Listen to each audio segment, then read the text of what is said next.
अमावस्या की रात थी। चारों तरफ अंधेरा था। गांव के बाहर एक घना जंगल था जिसे लोग काले साई का जंगल कहते थे। कोई भी उस जंगल में रात के समय जाने की हिम्मत नहीं रखता क्योंकि वहां से कभी कोई लौट कर नहीं आया।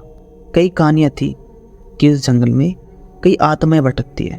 विनय नाम का युवक गांव का ही था जो इन सब बातों पे यकीन नहीं करता। एक रात उसने उसके दोस्तों से शर्त लगाई कि वह जंगल में जाकर वहाँ रात बिताए।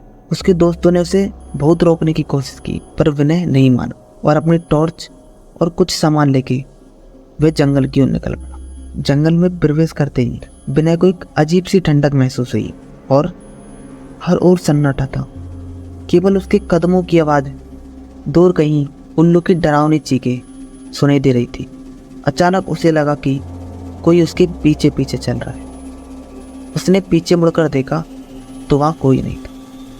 उसने इसे अपना भ्रम समझा और अनदेखा कर दिया और आगे बढ़ने लगा। कुछ देर ही में उसे दूर एक पेड़ के नीचे एक सफ़ेद साया दिखा। वह रुक गया और गौर से देखने लगा।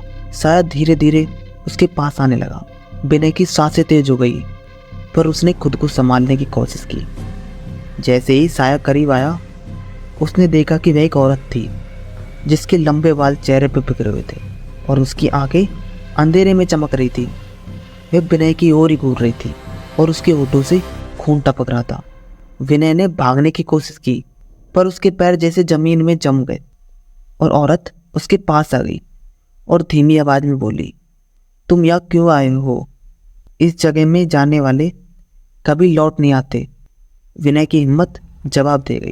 वह चिल्लाने लगा लेकिन उसकी आवाज़ उस सन्नाटे में दब गई और औरत ने उसकी ओर अपना हाथ बढ़ाया और विनय की गर्दन पर हाथ रखते हुए सब कुछ अंधेरा हो गया। अगले सुबह गांव वालों ने जंगल के किनारे विनय का सामान पड़ा देखा पर विनय का कहीं पता नहीं चला।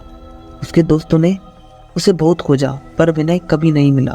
कुछ लोग कहते हैं कि आज भी अमावस्या की रात को उस जंगल से विनय की चीखें सुनाई देती है जो उसकी हिम्मत की एक भयानक परिणाम थी।